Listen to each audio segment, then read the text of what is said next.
Hey guys, welcome to the first episode of Ryder in the Night. I'm the host, Ryder. This is my guest, Anthony. Let's get into the jungle.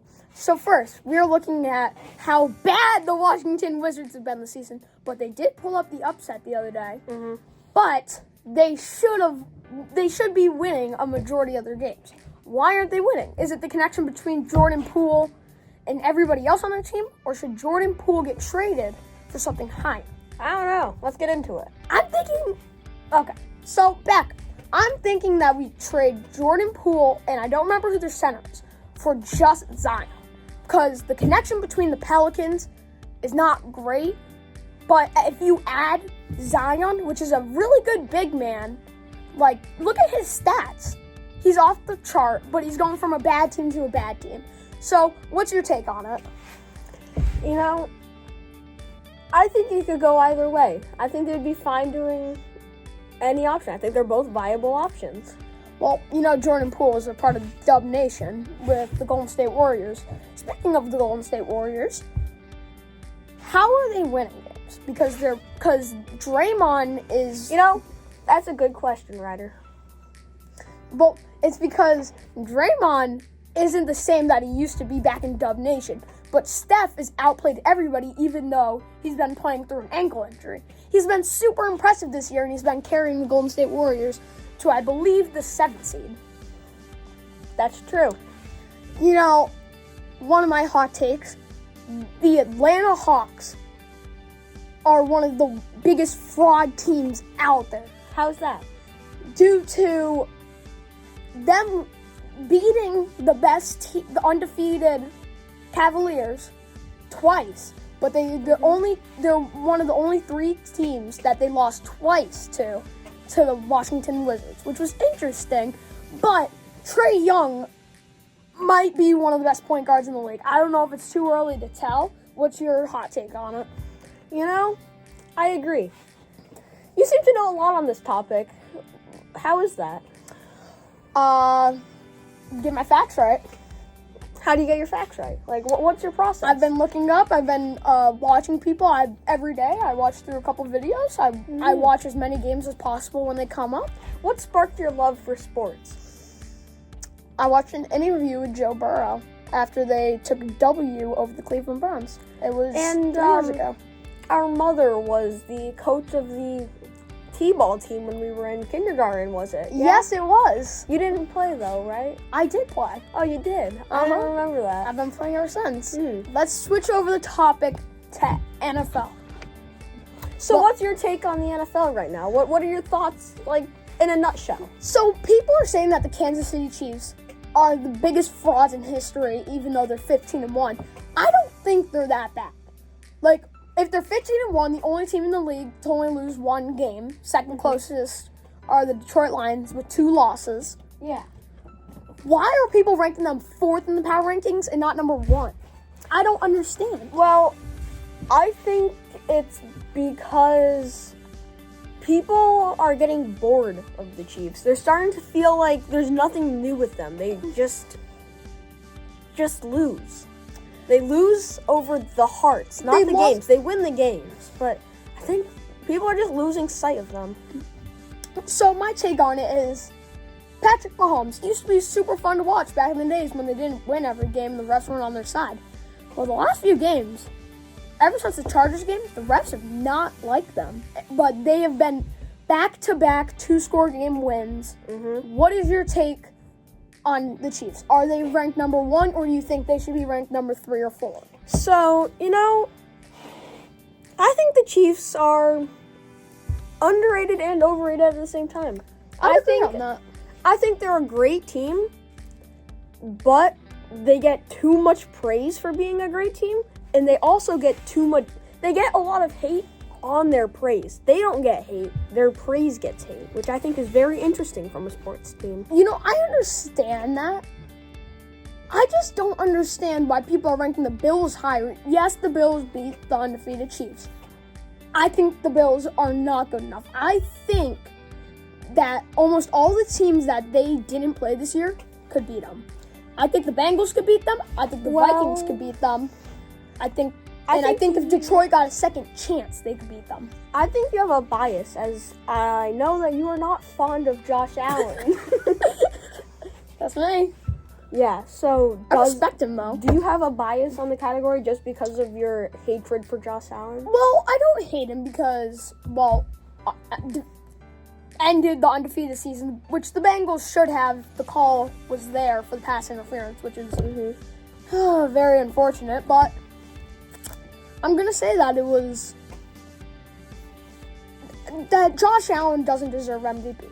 Hear me out. I saw a grid of Joe Burrow, Lamar Jackson, and Josh Allen, and it compared who leads the league in every single one of these stats. Josh Allen led the league in 2 stats. Best record and most rushing touchdowns, which Lamar has 6. Burrow's got 1. Burrow leads everything in passing, best passing year. Lamar's been insane on the run game. What has Josh Allen done? I guess he broke records, but who cares? The stats aren't there. Take the Patriots last week. When he played the Patriots, I don't even think he passed for a touchdown. He played terrible. Speaking of the Patriots, what's their record right now? It's like 3-12. Oh, so they're not doing very good. 4-11, I think. No, but their rookie quarterback Drake May has been very promising. That's interesting. So I think people can tell you are a Bengals fan, right? And Die hard. And did that also stem from the watching Joe Burrow interview? Yeah, definitely. I thought he played for the Broncos because I didn't understand anything about the NFL until a couple of years ago. I thought he played for the Broncos because it was the only team I knew outside of the Chiefs and Cowgirls. So, did you just call the Cowboys the Cowgirls? Excuse me, I'm sorry for my bad manners. Okay, cancel that. I think it's time to switch over gears to the MLB, right? I don't know. The season's over. Should we talk more about the NFL? Let's speak on the MLB. All right. Okay, so thoughts on the MLB right now? What do you think's going on? What's your thoughts on the Soto trade? So, as a Yankees fan, I'm a little bit annoyed by it, but I think it was the right move by the Mets. Highest contract ever. I believe it's like $774 million. I think that's right. They needed outfielders. Like Brandon Nimmo is the only person that they had. Juan Soto is a great addition because he's potential MVP and he's a World Series champ. He is pretty good. So I'm taking, and if I ran my numbers correct, I'm going to say Juan Soto is one of the best moves that the Mets have ever made. And it's interesting rap for the Yankees because lost Soto, everything looked all sad. Until they started adding good people like former MVP Cody Bellinger, and then they also added with that one. Max Fried, who's the greatest left-hand pitcher. He torched people in Atlanta. Okay, so as a Mets fan, I completely respect what he just said. I'm a Mets fan. I'm also a Toronto fan. I have a fonding for Toronto. Lineup. But I think that Soto joining the Mets it might be a game changer. The Mets have an all-around decent team. They just don't seem to pull the numbers up very well. Well, they lost to the overpowered Dodgers team. Nobody thought they were going to make it that far. Like, they started off the season. The first 40 games were terrible. Francisco Lindor wasn't even heard of. He was hitting like 167, and then he picked it up to like 230. And then let's talk about Pete Alonso. Luke, what are your takes on it? Well, he's really good. Well, okay, so he's really good. They probably have to re-sign him though, right? Yeah, I think it's for their own sake that they do re-sign him. He's a franchise player. He is. He brings in a lot of money to the industry as well. And a lot of hope because we all watched Game 3 of the wild card, the NL wild card. They were down by a point going into the 8th inning, bottom of the 8th, smacks a home run, goes up by 1, win that series, then beat the Phillies in the next series and almost beat the Dodgers. Is that right? I think they got to re-sign him. I know they're going to be broke if they do. But the last time they made a World Series was 2002, and they lost. So the last time they won a World Series was 1987. They really need a game changer like that. You know, I think the MLB is very open to change right now. With all the stuff being moved around and tossed up in the air, I think next season's going to come in strong with a lot of change in what teams are on top. Well, I'm scared because I don't know what's going to happen because they put Blake Snell on the Dodgers. I'm scared for my life because the Dodgers already have an overpowered team. But speaking of the MLB, what about Paul Skeens? Do you think he's a reliable franchise player? I know he's only played one season, I think, but he played so well. What is your take on it? Well, I think he's possibly one of the best rookies we've had in a while. Yeah, it's been a good while since like Aaron Judge or Pete Alonso. Yeah, he's thrown up the numbers and he's caught them. He's done incredible, and for a pitcher as well. Mm-hmm. And my thoughts on the current, like, overall current state of the MLB, I think that no teams are really bad. Just some teams are good enough to outshine them. Yeah, I would agree with that. You know, another person that I think will be scary in the future is Fernando Tatis Jr., the shortstop. I think he could have potential. He's young. He's like 26. He has enough potential to turn that entire Padres franchise around.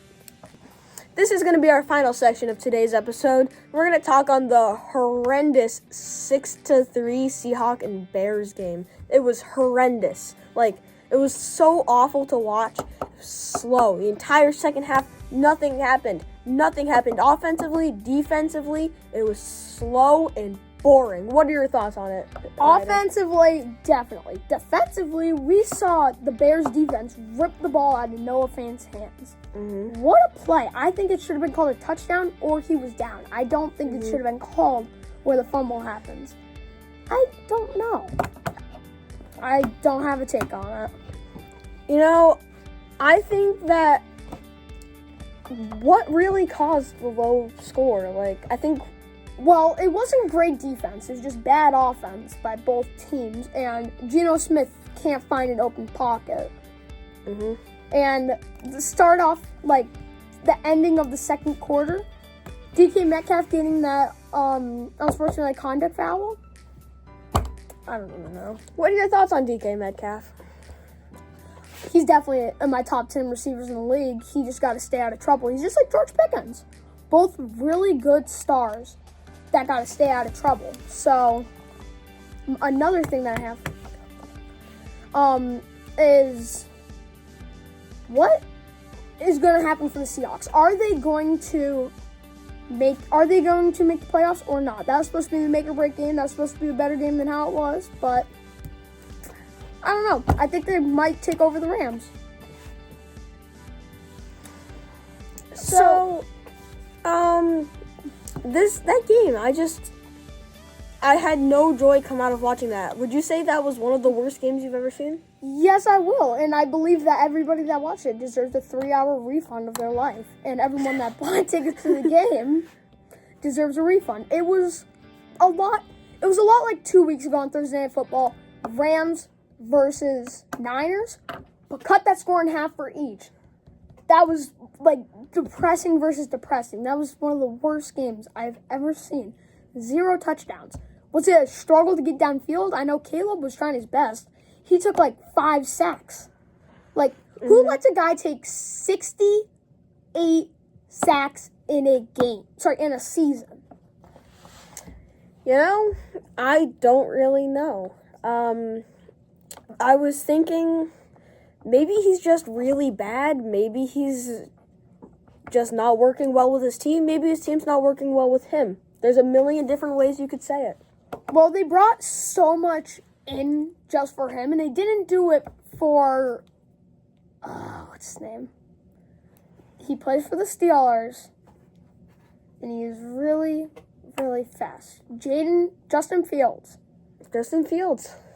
Justin Fields didn't get enough, and yet he's still doing better than Caleb Williams by a lot. Caleb got Keenan Allen, everybody else came in, and what has he gotten? He's gotten 4 wins. They started the season 4-2, and they haven't won a game since. Yep, it's been a stretch here.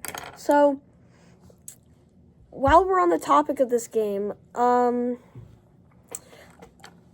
that slow, miserable game, did you have any enjoyable moments? I did with that ripped out fumble. The ripped out fumble. It was briefly interesting. mentioned that. Yeah, it was interesting because I haven't seen such thing, because there were 5 defenders and then one guy came out front and ripped it out like this. I think he should have been called down. Very interesting defense. The Seahawks would have scored if that didn't happen. But they came out with the Seahawks W. So I'm going to say that was an interesting game. That's all our thoughts, right? That is it. Got anything else to say on it?